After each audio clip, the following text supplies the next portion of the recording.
نحمده ونصلي على رسوله الكريم اعوذ بالله من الشيطان الرجيم بسم الله الرحمن الرحيم الف لام میم ذلك الكتاب لا ريب فيه صدق اللہ العظیم۔ قرآن کا دروازہ جب کھلا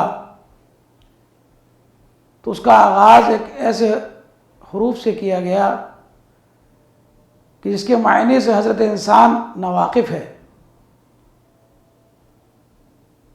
جب مفسرین کی طرف رخ کیا گیا، ان کو دیکھا گیا تو مختلف مفسرین نے مختلف ادوار میں مختلف معنی اس کے بیان کیے۔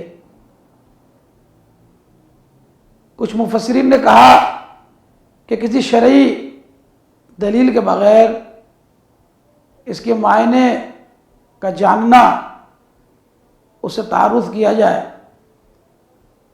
پھر کچھ نے کہا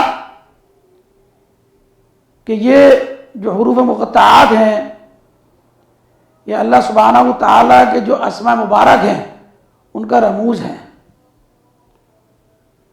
اور کچھ نے کہا کہ یہ سورتوں کے نام ہیں۔ کچھ مفسرین کا کہنا ہے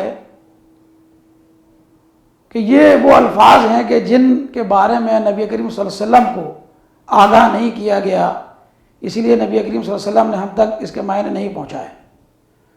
اور کچھ مفسرین کا خیال ہے کہ نبی کریم صلی اللہ علیہ وسلم کو ان کے معنی بتا دیے گئے تھے، لیکن یہ حکم نہیں ہوا کہ وہ آگے بھی ہمیں بتائیں، امت کو بتائیں۔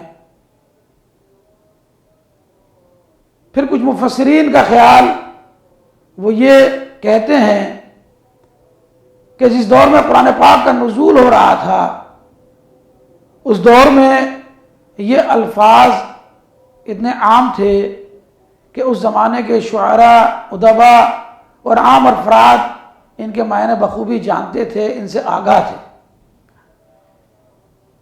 اور اس کی دلیل وہ یہ دیتے ہیں کہ آپ تاریخ اٹھا کے دیکھ لیجئے کہ ہر چھوٹی سے چھوٹی چیز پر کفار وہ بھپتیاں کستے تھے اور کوئی موقع مخالفت کا ہاتھ سے جانے نہ دیتے تھے۔ لیکن اس کے بارے میں ہم دیکھتے ہیں کہ کہیں پر بھی کسی مشرک کی طرف سے، کسی کافر کی طرف سے کوئی ایک لفظ ہمیں نہیں ملتا۔ دوسرے صحابہ کرام رضوان اللہ تعالی علیہم اجمعین کا طریقہ کار یہ تھا کہ جس کے بارے میں آپ کو علم نہیں ہوتا تھا وہ نبی کریم صلی اللہ علیہ وسلم سے دریافت کر لیا کرتے تھے۔ ہم دیکھتے ہیں کہ صحابہ کرام رضوان اللہ تعالی علیہم اجمعین انہوں نے بھی کہیں نبی کریم صلی اللہ علیہ وسلم سے ان الفاظ کے معنی دریافت نہیں کیے۔ تو اس بات کو دلالت کرتا ہے کہ اس زمانے میں یہ حروف رائج تھے۔